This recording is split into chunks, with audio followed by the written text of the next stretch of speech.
बुंनांगौ बाथ्रा बेनो जे दाखालि साननैसो आगोल प्रमद बर' मानगोनां चिफ बिटिसि आरो आंनि गेजेराव माखासे खोथा बुंनायाव लानानै बहुद ससियेल मिडिया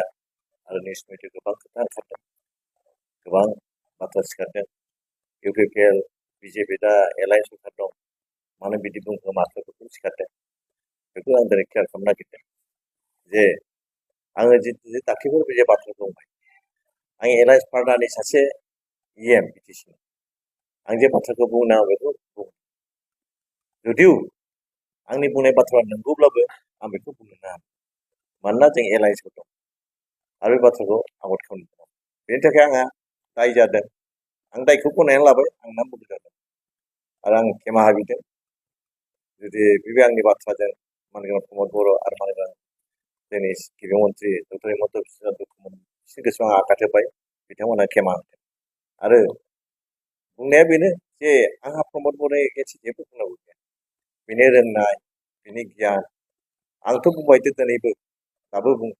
बिटिसिनि गेजेराव दिनैनि दिनाव राजनितिकफोरनि गेजेराव प्रमद बर'नि सेकेन्ड रावबो गैया, बेखौ आं बुंगोन। नाथाय आं खावलायदोंसो बिथांनि गियान जे गुनखौ बाहायनानै रायजोफोरनि थाखाय खामानि मावनांगौ, बेनो आरो दिनैनिफ्राय जोंनि गेजेराव दान्थे बिदान्थे जोबनांगौ, जों खौसे जानांगौ, खामानि मावनांगौ, बिटिसिनि जौगानायनि खामानि मावनांगौ। आरो थांनाय समफ्राव जेरोखोम जालायबाय दिनैनिफ्राय बिदि जानो नांगौ, मानोना मानसिया बहुत जायो, आं बारा बुंफ्लांबाय हयथ' बेखौ निमाहा होथोंसै। आरो इयुनाव जों सान्थि थांना थानांगोन, जौगाखांनांगोन। प्रमद बर'नि जे सरकार बिटिसि सरकार बे मोजाङैनो जौगाखांथों, खामानि मावनो हाथों, आं बेखौ आसा खालामो। आं बिथांखौ अरायबो गुड उइसेस थायो। आरो जेरैहाय डक्टर हिमन्त बिश्व शर्मा बिथांनि जे गुन गियान, बिथांनि मावनाय स्टाइल,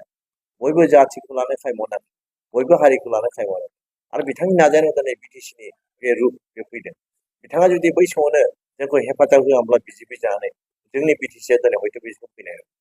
मोनसे इस्युनि सायावनो बड'लेण्ड इस्युनि सायाव मोननै सुइटिं खालामनाया रावबो खालामाखै बिजेपि सरकार। डक्टर हिमन्त बिश्व शर्मा नाजानाय जादों, दस्रा सरकारबा बेखौ बानायनो हागौ मोनसे इस्युनि सायाव। दा बेखौ जों नायनांगोन, जोंहा दिनै जेबो इस्यु गैया बर' हिसाबै, बड'लेण्ड इस्यु गैया, जेबो इस्यु गैया, जोंहा मा जौगाखांनाय इस्यु। दा जौगाखांनो जों सरकारनि खामानि मावनांगौ। दा दिनै नुदों जेनेबा इउपिपिएलखौबो मानसिफ्रा एसे गाज्रि मोननो हमदों, बिपिएफखौ गाज्रि मोननो हमदों। दा बिसोरखौ जेनेबा खामानि मावनांगौ, बिसोर ज' जानो नागिरदों, ज' जानोबो हायो ना हाया। नाथाय जोंहा सरकार हिसाबै जों थानानै खामानि मावनांगौ हिसाबै जों बे बिजेपि खामानि मावदों, जों बिजेपिआव थानानै खामानि मावदों। जुदि बिथांमोना ज' जानो हायोब्ला जोंबो सिन्था खालाम, जोङो बरायगोन, बिथांमोननि नाजानायखौ जों बरायगोन, जोंबो हागौमानि बे ज' जानाय खामानियाव जोंबो सहाय खालामो, जाहाथे जों जौगाखांनो हायो। आरो डक्टर हिमन्त बिश्व शर्मा बायदि मानसि आं लुबैयो जोंनि गेजेरावबो फैनांगौ, आरो जोंनि बिटिसिनि गेजेराव बिथांखौ हाबनानै जौगाखांनाय हाबाखौ मावदों। आरो जोंहा गोबां समयसाफोर दं, बे समयसाफोरखौ समाधान खालामनायाव जोंहा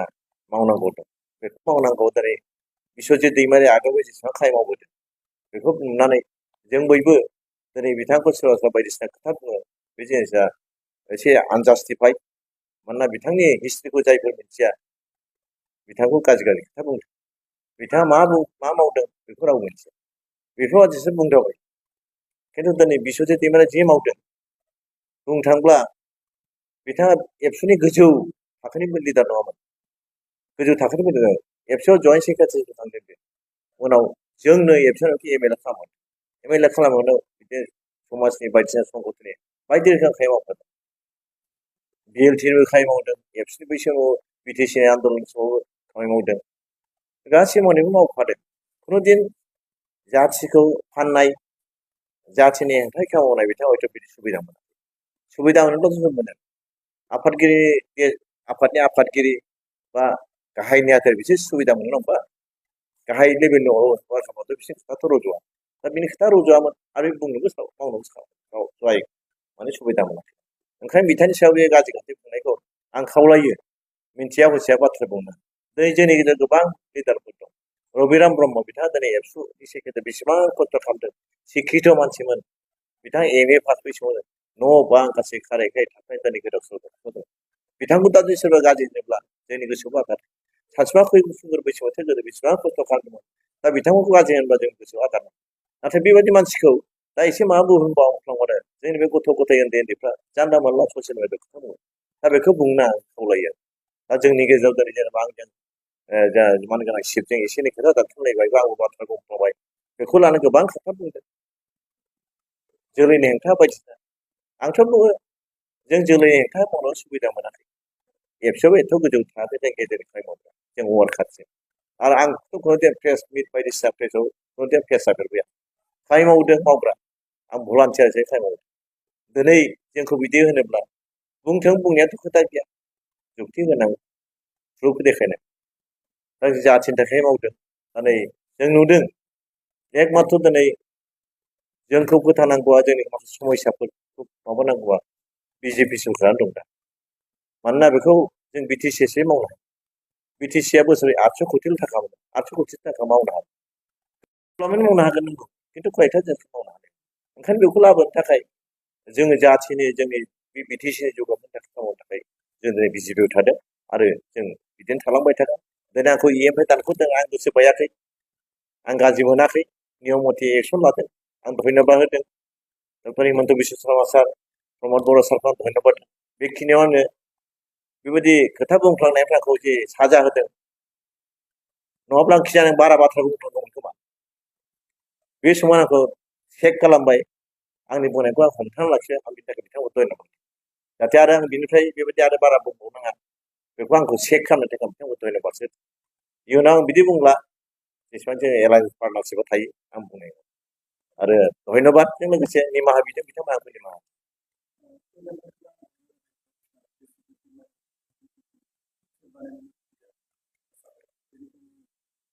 बे मानसिफोरनि बांसावनायसो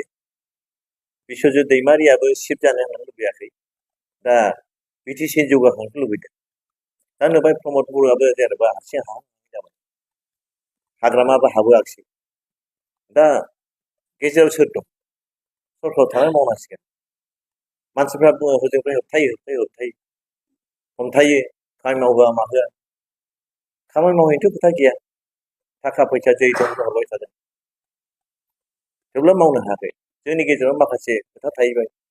जायफोर मावहोआखै जायफोर एसे एनै हेंथा होदों प्रमद बर' सारखौ खामानि मावनो हयथ' सोरबा हेंथा होदों बिथाङा मावनो गोसो बिथांनि गुन गियानखौ नायोब्ला जथेस्थ' मावनो गोसो बिथाङा जि मिशन लादों बेखौ मावनो गोसो दा बेखौ मावनो गोसोआव मावनो हायाखै हयथ' माबा मोनसे दं बेवहाय दा बेफोरखौ नुनानै जोङो आरो मा खालामो ओंखायनो जों सानबायबाय बिजेपिआव थानानै नायनोसै एसे नायनानै जों बेनिफ्रायनो मा नांगौ बोरै डेभेलप खालामनांगौ बे जिनिसखौ लाबोनानै टाइमाव जों नागिरबाय आरो दिनै नुबाय बे बिजेपि सरकारानो हिमन्त बिश्व जोंनि गासै समस्याखौ समाधान खालामदों समस्या माने बिथाङा समाधान मोनसे बड'लेण्ड इस्युनि सायाव खेबनै सुक्ति खालामनो सोर बे बिजेपिआसो खालामदों नङाबा आगोलाव 1993 बिएसि सुक्ति खालामदों बेवहाय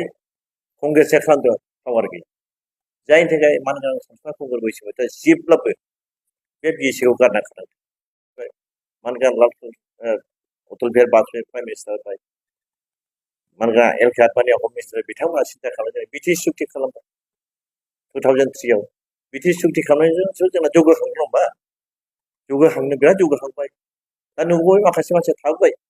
एनडिएबि थाबबाय एबसु थाबबाय दा बेखौ बोरै लाबोनो बेखौ लाबोनो सान्थिया जानाय ओंखायनो बेखौबो आरो मोनसे इस्युनि सायावनो खेबनै सुक्ति खालामबाय सोर खालामबाय बिजेपि सरकार दा ओंखायनो जों लुबैदों जों सानदों दा ओरैबो मावनो हाया ओरैबो मावनो हाया माथो जों उफाय गैया जों बिजेपिआनो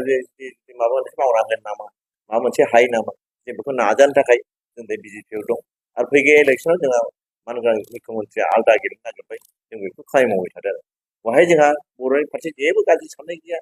बिटिसि साननाय गैया प्रमद बर' फारसेबो साननाय गैया हाग्रामानि फारसेबो जोंहा साननाय गैया बिथांमोना जा मावदों मावलांबाय थागोन खिन्थु मावनायनि फारागथिया थाबाय बिदिनो बोरै मावनांगौ गावबा गाव इस्सा मथे मावलांगोन